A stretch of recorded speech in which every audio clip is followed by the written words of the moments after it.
Welcome to quality cuisine by Shah ji. तो आज मैं आपके लिए लेकर आई हूँ बहुत ही टेस्टी ठंडा ठंडा सा मैंगो शरबत की रेसिपी। आज हम बनाएंगे जी मैंगो ड्रिंक बनाएंगे। और इसमें ना ही मैं कंडेंस्ड मिल्क का यूज़ करूँगी, ना ही कस्टर्ड पाउडर और ना ही कॉर्नफ्लोर यूज़ होगा। चलते हैं जी अपनी रेसिपी की तरफ। सबसे पहले जी मैंने दूध लिया है। दूध में इसमें 2 कप का जो है इस्तेमाल कर रहे हैं, इसको हम बॉयल होने के लिए रख देंगे।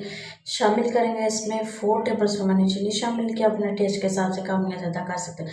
मज़ीद फ्लेवरफुल बनाने के लिए इसमें मैंने जो ड्राई फ्रूट शामिल किए हैं, जो इसके टेस्ट को बहुत ज़्यादा बढ़ा देंगे। इसको हम बॉयल करेंगे, 1 से 2 बॉयल होने तक हम इसको पकाएंगे। ज़्यादा देर इसको पकाए ना ही पकाएंगे, ना ही जो दूध को गाढ़ा करेंगे। इसके बाद जी फ्लेम को ऑफ करेंगे। नॉर्मल टेम्परेचर आने के बाद जिसको ठंडा होने के लिए फ्रिज में रख देंगे। दूसरी साइड पे जी मैंने इसमें 2 आम का इस्तेमाल करूँगी। एक की मैंने प्यूरी बना ली और एक को मैंने छोटे छोटे क्यूब्स में चंक्स में कट कर लिया है।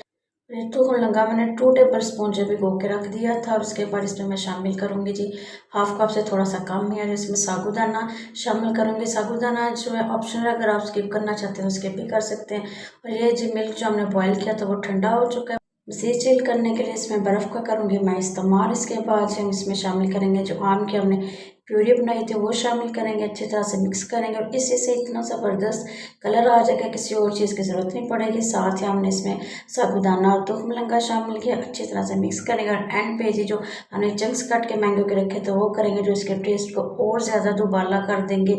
और जो हमारे जो मज़ेदार सी ठंडी ठंडी रिफ्रेशिंग सी ड्रिंक होगी है रेडी, जिसको करेंगे सर्व। रेसिपी ज़रूर ट्राई करें। इस स्टेज पे आपको ज़रा सी भी रेसिपी अच्छी लग रही है तो वीडियो को लाइक कर दें और चैनल को सब्सक्राइब कर दें।